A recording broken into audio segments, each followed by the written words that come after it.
तरबूज के बीज। किरण एक पढ़ी लिखी लड़की थी जिसकी शादी मल्होत्रा परिवार के बेटे आकाश के साथ हो जाती है। हर आम शादीशुदा लड़की की तरह किरण का जीवन बिल्कुल सामान्य चल रहा था और किरण भी एक अच्छी बहू होने के सारे फर्ज बहुत अच्छी तरह निभा रही थी। एक दिन सुबह के समय सबको नाश्ता कराने के बाद बहू किरण एक मैगजीन लेकर अपने कमरे में जाती है और उसे पढ़ने लगती है। अरे बहू, जब देखो तब तुम्हारे हाथ में कोई ना कोई किताब ही नजर आती है। मायके से पढ़ाई पूरी करके नहीं आई हो क्या? माँ जी, मायके से तो मैं अपनी पढ़ाई पूरी करके ही आई थी, लेकिन सच बात यह है कि इंसान का जब मन चाहे तब पढ़ सकता है। पढ़ने की कोई उम्र थोड़ी ना होती है। और ध्यान से देखिए माँ जी, ये कोई स्कूल की किताब नहीं है, बल्कि महिलाओं की पसंद को ध्यान में रखकर बनाई गई मैगजीन है। हाँ भाई, आती होंगे महिलाओं वाली मैगजीन। हमारी तो 10 साल में शादी हो गई थी और 13 साल में गौना करके हम आ गए थे ससुराल। किताब कापी पढ़ने की उम्र में हमने घर गृहस्थी और रसोई के सबक सीखे। बस हमारी जिंदगी की तो यही पढ़ाई है। अपना पूरा जीवन इस परिवार को संभालने में लगा दिया हमने। तुम्हारी भाषा में चाहे तुम हमें अनपढ़ अंगूठा टेक कह लो, लेकिन मैं तो इतना ही कहूंगी कि चाहे किताबी ज्ञान हमारे पास हो ना हो, लेकिन दुकानदारी सीखने में पूरी डिग्री ले रखी है मैंने। आप बिल्कुल ठीक कह रही माँ जी। इस बात से तो मुझे भी कोई शक नहीं है कि जीवन के सबक किताबों में नहीं लिखे होते, वो तो अनुभव से ही सीखे जाते हैं। अच्छा, आप ये बताइए, आपको कुछ काम था क्या? हाँ भाई, हम तो गांव के देसी लोग हैं। थोड़ी थोड़ी देर में चाय की तलब लगती है। बस चाय पीने की इच्छा हुई तो सोचा एक बार बहू को दे खाती हूँ। खाली होगी तो एक कप चाय बनवा लूंगी। माँ जी, हमारी सेहत सुधारने के लिए यहाँ एक बेहतरीन लेख छपा हुआ है। इसे पढ़ने के बाद रसोई में जाकर आपकी चाय बना देती हूँ। तकरीबन 10 मिनट के बाद बहू किरण रसोई में जाकर चाय बनाती है और चाय का एक कप ले जाकर सासू माँ के हाथ में थमा देती है। अच्छा बहू, क्या कह रही थी तू? सेहत पर कोई लेख पढ़ रही थी? तो भाई हमें भी तो पता चले क्या जानकारी ले लिया हमारी बहू रानी ने उस लेख से। माँ जी, उसपे ना मौसमी फल और सब्जियों की ताकत के बारे में बहुत अच्छा लिखा था। अच्छा चलिए, मैं आपको आसान शब्दों में समझा देती हूँ। अब गर्मियों का मौसम शुरू हो गया है और इस मौसम में तरबूजों की खूब भरमार होगी। सस्ते दामों पर बाजार में तरबूज मिलेंगी, लेकिन सही जानकारी न होने के कारण आम आदमी इन सभी चीजों का लाभ नहीं ले पाता। अब बेटा, तरबूज तो तरबूज है, उसे खाने से पहले भी जानकारी इकट्ठा करनी पड़ेगी क्या? हाँ माँ जी, अब पूरी बात तो सुनिए। तरबूज के गुणों के बारे में तो आपने पहले भी बहुत कुछ सुन रखा होगा, लेकिन मैंने आज एक नई बात पढ़ी और वो ये कि तरबूज के साथ साथ उसके बीज भी बहुत फायदेमंद होते हैं। तरबूज के बीज खाने से त्वचा और शरीर की कई तरह की गंभीर समस्याओं का समाधान किया जा सकता है, और हम लोग यूं ही आज तक तरबूज के बीजों को कूड़े में फेंक रहे थे। क्या बात कर रही है बहू? तरबूज के बीजों में इतना सब छुपा होता है? ये तो मुझे भी नहीं पता था। मेरी माँ खरबूजे के बीज सुखाकर हमें खाने के लिए तो देती थी, लेकिन तरबूज के बीज हमने कभी नहीं खाए। बस माँ जी, नई जानकारी मिल रही थी ना, इसीलिए मेरा भी पढ़ने में इंटरेस्ट बना हुआ था। इसीलिए आपकी चाय में थोड़ा लेट हो गया। अगले दिन सवेरे किरण और उसकी सास शीला सब्जी लेने बाजार जाती हैं, जहाँ पर शीला देखती है कि उसकी पड़ोसन निर्मला तरबूज खरीद रही है। माँ जी देखिए तो कितने बढ़िया तरबूज मिल रहे हैं बाजार में। आप कहें तो पूरे परिवार के लिए ले लो। ले ले बेटा, इसमें पूछने जैसी क्या बात है? तू नहीं तो कल कहा था कि मौसमी फल और सब्जियां जरूर खाने चाहिए, तो फिर खूब खाओ और सेहत बनाओ। दोनों सास बहू बाकी सब्जियों के साथ तरबूज खरीद कर घर लौट आए।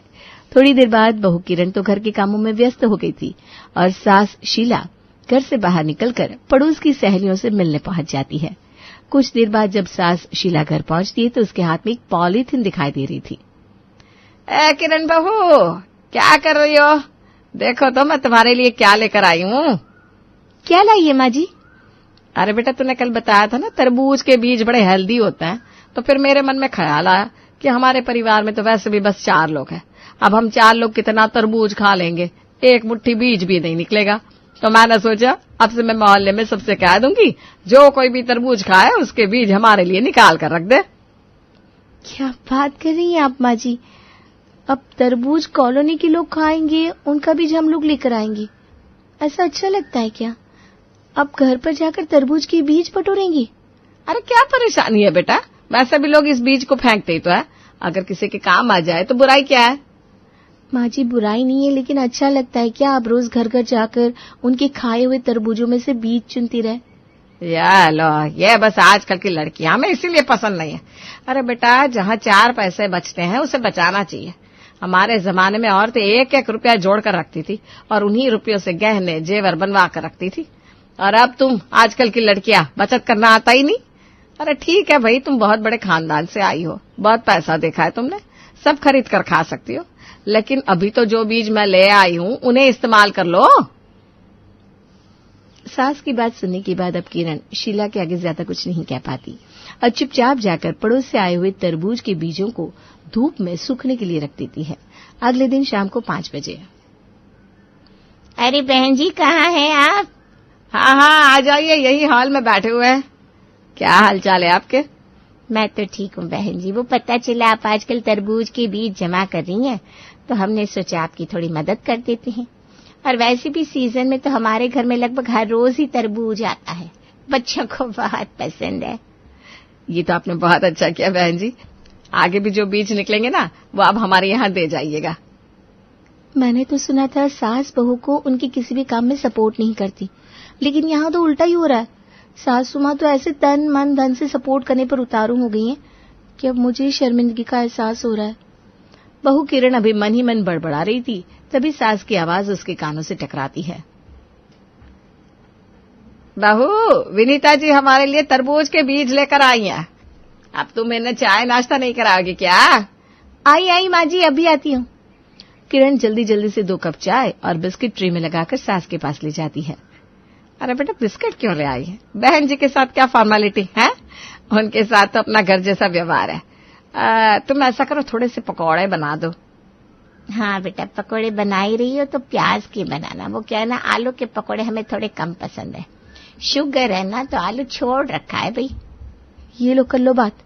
आलू छोड़ रखा है लेकिन तले हुए पकोड़े खा लेंगी। ये तो वही बात हुई, गुड़ खाना और गुलगुले का परहेज करना। अब सासू माँ ने फरमाइश करी थी तो ऐसा तो हो नहीं सकता था कि किरण पकोड़े बनाने से इनकार कर दे। इसलिए वो चुपचाप रसोई में जाकर जल्दी जल्दी प्याज के पकोड़े तैयार करने लगती है। पकोड़े के साथ एक बार फिर से 2 कप चाय बनाकर पड़ोसन विनीता के सामने रखकर किरण अपने कमरे में सुकून से आकर बैठ जाती है। अगले 2-3 दिन में हर रोज कभी विनीता आंटी, कभी शर्मा आंटी, कभी गुप्ता आंटी बारी बारी से तरबूज के बीज पन्नियों में भरकर किरण के घर लाकर दे रहे थे, जिसके बदले में किरण को कभी पकोड़े, कभी समोसे, कभी फ्रेंच फ्राइज बनाकर उन्हें खिलाने पड़ रहे थे। 1 सप्ताह के बाद। अरे बेटा, अब तक तो तेरे तरबूज के बीज भी सूख गए होंगे। हमें कुछ बनाकर तो दिखा दे। आखिर क्या बनाने वाली थी तू इन तरबूज के बीजों का? माँ जी, वैसे तो तरबूज के बीज इतने हेल्दी होते हैं कि हम उन्हें डायरेक्टली भी खा सकते हैं, लेकिन मैंने कुछ स्पेशल आइडिया सोचा है। मैंने सोचा है कि अगर वाकई ये इतने हेल्दी है तो क्यों ना मैं एक अच्छा सा हेल्थ ड्रिंक पाउडर बनाकर बेचना शुरू कर दूं। हो सकता है मेरा ये आइडिया काम कर जाए और हम कुछ ही दिनों में लखपति से करोड़पति हो जाए। अरे तू लोगों को बताएगी कि तू तरबूज के बीज बेच रही है तो कोई भी बाजार जाकर खरीद कर नहीं खा लेगा? तुझसे क्यों खरीदने आएगा? कमाल करती है माँ जी आप। किसी को अपना सीक्रेट थोड़ी ना बताया जाता है। हम लोगों को ये नहीं बताएंगे कि हम तरबूज के बीज बेच रहे हैं, बल्कि तरबूज के बीज से होने वाले फायदे की मार्केटिंग करेंगे। अब चिंता मत करिए, मैंने अपने दिमाग में पूरा आइडिया बिठा लिया है। ये सब तो मैं यूं संभालूंगी। अपने हेल्थ ड्रिंक का प्रोडक्शन, मार्केटिंग सबके लिए स्ट्रेटेजी बनानी होगी। बिजनेस की बात है भाई, ऐसे ही बैठे बैठे सब कुछ नहीं हो पाएगा। अगले ही दिन किरण ने एक्सपेरिमेंट के तौर पर थोड़ा तरबूज का बीज लेकर उसमें चिया सीड, फ्लैक्स सीड और मखाने वगैरह मिलाकर एक बढ़िया सा पाउडर तैयार कर लिया और उसे छोटे छोटे डब्बे में भरकर अपनी सहेलियों को ट्रायल के लिए भेज दिया। एक बात बता, तुझे ये सैंपल किस चीज का भेजा है? क्या है ये पाउडर? अरे तेरे बहुत बाल झड़ रहे हैं ना, तू ही कह रही थी तूने ढेर सारे शैम्पू तेल बदल कर देख लिया, लेकिन तेरे बालों पर कोई फायदा नहीं हो रहा। तो बस मैंने ना एक होममेड पाउडर बनाया है। इसमें कोई दवाई नहीं है, सारी घरेलू हेल्दी चीज है। तो निश्चिंत होकर इसे दूध में मिलाकर पी, फिर देख कैसे तेरे बालों का टूटना बंद होता है। सही कह रही है क्या? सच में मेरे बाल गिरने बंद हो जाएंगी? देख, मैं तुझसे पैसे तो नहीं मांग रही हूँ, ये सैंपल था। तुझे पसंद आया तो ऑर्डर देकर और मंगवा लेना, वरना कोई जबरदस्ती नहीं है। किरण एक एक करके अपनी सारी सहेलियों को फोन करके सैंपल के बारे में जानकारी देती है। किसी को स्किन बेनिफिट के बारे में बताती है, किसी को पेट की बीमारियां दूर करने के बारे में बताती है, तो किसी को कोलेस्ट्रॉल कम करने के फायदे बताती हैं। इसी तरह अपनी सारी सहेलियों के बीच में अपने पाउडर की मार्केटिंग करने के बाद किरण को इंतजार था कि कुछ दिनों के बाद उसकी सहेलियां उसके पाउडर का रिव्यू उसे देगी। बस इसी इंतजार में वो बेसब्री से दिन गिनने लगती है। बहू, तुझे तो अपने तरबूज के बीज पर पूरा यकीन है ना? कहीं किसी को इस पाउडर से साइड इफेक्ट तो नहीं हो जाएगा? कहीं लेने के देने ना पड़ जाए? नहीं माँ जी, आप बेफिक्र रहिए। मैंने अपने पाउडर में ऐसी कोई चीज नहीं डाली जिससे किसी को भी साइड इफेक्ट हो। अपने पाउडर पर मुझे पूरा भरोसा है। तो फिर क्या सोचा है तूने? ऐसे ही घर घर से तरबूज के बीज मांग मांग कर पाउडर बनाएगी क्या? वही सोच रही हूँ माँ जी। जब मैंने तरबूज के बीजों से अपना होममेड पाउडर बनाने का आइडिया सोच ही लिया है, तो हमें तरबूज के बीजों के लिए भी कुछ सोचना चाहिए। देख बेटा, तेरे इन तरबूज के बीज के चक्कर में मैं पहले ही सीजन में इतना तरबूज खा चुकी हूँ कि अब तो तरबूज देख कर ही भाई मेरे मुंह का स्वाद खराब हो जाता है। अब तू क्या चाहती है कि 3 वक्त का खाना छोड़कर हम तीनों टाइम सिर्फ तरबूज तरबूज तरबूज खाना शुरू कर दे? नहीं, मैंने ऐसा कब कहा? ऐसा तो संभव ही नहीं है। बल्कि मैं तो ये कह रही हूँ कि अगर मैं खुद के तरबूज उगाकर उनके बीजों से पाउडर बनाऊं तो कैसा रहेगा? हाँ, वैसे ये आइडिया भी ठीक है। चल, अपना जो गार्डन है ना, वही लगा ले तू एक पौधा तरबूज का। रोज रोज बाजार जाकर तरबूज खरीदने का झंझट भी खत्म हो जाएगा। क्या माँ जी, कैसी बात कर दी आपने? मैं बिजनेस आइडिया लेकर आई हूँ और आप मुझे कह रही हैं एक पौधा तरबूज लगाकर बीज निकाल लूं। ऐसे तो चल गया हमारा बिजनेस। अरे तो तू ही बता दे बहू कि आखिर तुम मुझसे चाहती क्या है? माँ जी, आपने जो गार्डन में इतने सारे फूल के पौधे लगा रखे हैं ना, इन सारे पौधों को हटाकर हमें तरबूज के पौधे लगाने होंगे, तब जाकर तरबूज की फसल तैयार होगी। बल्कि मैं तो कह रही हूँ इतना सारा तरबूज हम काटेंगे, उन्हें खाएगा कौन? तरबूज के बीजों के साथ उसका जूस भी कॉम्प्लीमेंट्री कस्टमर को देना स्टार्ट करेंगे। अगर तेरी यही इच्छा है बेटा तो मुझे कोई एतराज नहीं है। मैं तेरे साथ हूँ, तू बस मुझे बता दे तुझे मेरी कहाँ मदद चाहिए। तो ठीक है माँ जी, आप बाजार जाकर ढेर सारे तरबूज के बीज ले आइए। उसके बाद हम दोनों मिलकर अपने पूरे गार्डन की सफाई करते हैं और जितने भी फूल और सजावटी पौधे लगे हैं उन सबको हटाकर बाहर फेंक देते हैं। फिर तो खाली जगह बचेगी ना, उसी में हम लोग तरबूज के पौधे लगाएंगे। दोनों सास बहू कमर कस लेती हैं और लग जाती हैं काम पे। अगले कुछ ही दिनों में दोनों सास बहू ने तरबूज के ढेरों बीज रोप दिए थे, लेकिन पौधे तो पनपने का नाम ही नहीं ले रहे थे। माँ जी, आप बाजार जाइए और जाकर थोड़ी सी खाद और उर्वरक वगैरह लेकर आइए। मुझे लग रहा है हमारे गार्डन की मिट्टी में तरबूज के पौधे उगाने की क्षमता ही नहीं है। देख रही है ना आप, पौधे बड़े होने का नाम ही नहीं ले रहे। पता नहीं कब ये बड़े होंगे, कब इनमें तरबूज लगेंगे और कब मैं अपने तरबूज के बीज का ऑर्डर बनाकर भेज पाऊंगी। बहू की बात सुनकर शीला बाजार की ओर निकल जाती है और महंगे दामों पर अपनी फसल में डालने के लिए खाद और कीटनाशक वगैरह लेकर घर आती है। कमाल करते हो तुम लोग भी, गिनती के 10 पौधे लगाए तुमने, और हमारे घर में कोई खेती करने की जगह थोड़ी ना है जिसमें आप लोग तरबूज की फसल उगा लेंगे। अरे ये तो 5-7 डेकोरेशन के पौधे लगाने की जगह छोड़ी थी मैंने, और इसको भी काटकर तुमने पूरे गार्डन का हाल बेहाल कर दिया। बेटा, समझदार आदमी वो होते हैं जो पत्नी की उन्नति में उनकी सहायता करते हैं, उसके रास्ते में अड़ंगे नहीं लगाते। और अगर तुझे गार्डन खराब होने की इतनी तकलीफ है तो ठीक है, ऐसा कर कोई खेत किराए पर ले ले, ये तरबूज की खेती हम वहीं पर करेंगे। घर के पास ही में एक बड़ी सी जमीन किराए पर लेकर किरण और शीला इस बार बड़े स्तर पर तरबूज उगाने का काम शुरू करती हैं। धीरे धीरे पौधे बड़े होने लगते हैं और कुछ दिनों में उन पर तरबूज भी लगने शुरू हो जाते हैं। बहू किरण अपने पौधों में लगे हुए तरबूजों को देखकर बेहद खुश थी। बीज को निकालकर बाकी बची हुई तरबूज का रस बनाकर अपने आसपास रहने वाली अपनी सहेलियों के यहाँ पहुंचा देती है, ताकि उसके तरबूज के बीज के लिए कस्टमर तैयार होते रहे। किरण ने ढेर सारे तरबूज के बीज निकालकर सुखाने के लिए रख दिया था, लेकिन बेचारी की शायद किस्मत ही खराब थी। एक दिन अचानक से दोपहर में तेज आंधी और बारिश शुरू हो जाती है, जिसके कारण छत पर सूख रहे उसके सारे बीज आंधी के साथ उड़ जाते हैं। माँ जी, अब क्या करें? इतना लंबा इंतजार किया था हमने, इतनी मेहनत से तरबूज के बीज निकाले थे, लेकिन अब सारी मेहनत पर पानी फिर गया। अब क्या करे बेटा, अब फिर से महीनों तक तरबूज के लगने का इंतजार करना पड़ेगा। इंतजार करते रह जाएंगे तो सारे कस्टमर भूल जाएंगे कि हमने उन्हें कोई प्रोडक्ट टेस्ट करने के लिए भेजा था। मुझे ऐसा लगता है कि ज्यादा देर करने से सब किए किराए पर पानी फिर जाएगा। हम बाजार से ही तरबूज के बीज खरीद लाते हैं और पाउडर बनाना शुरू करते हैं। दोनों सास बहू बाजार से बीज खरीदकर उनसे ही तरबूज के बीज का हेल्थ पाउडर बनाना शुरू करती हैं और कम दामों पर अपनी सहेलियों को और जानने वालों को बेचना शुरू कर देती है। किरण, क्या है ये सब? जब से ये तरबूज के बीज के चक्कर में पड़ी हो ना, घर के काम भी ढंग से नहीं होते। तुमसे मैंने कल ही बोला था कि मेरी व्हाइट शर्ट आयरन कर देना, अभी तक तुमने आयरन नहीं की। मैं उस समय थोड़ा बिजी थी ना, इसलिए नहीं कर पाई। लाइए अभी करके देती हूँ। अरे बस करो किरण, बस हो गया तुम्हारा स्टार्टअप। कुछ नहीं हो रहा है, आंखें खोलो और देखो, लॉस में चल रही हो तुम।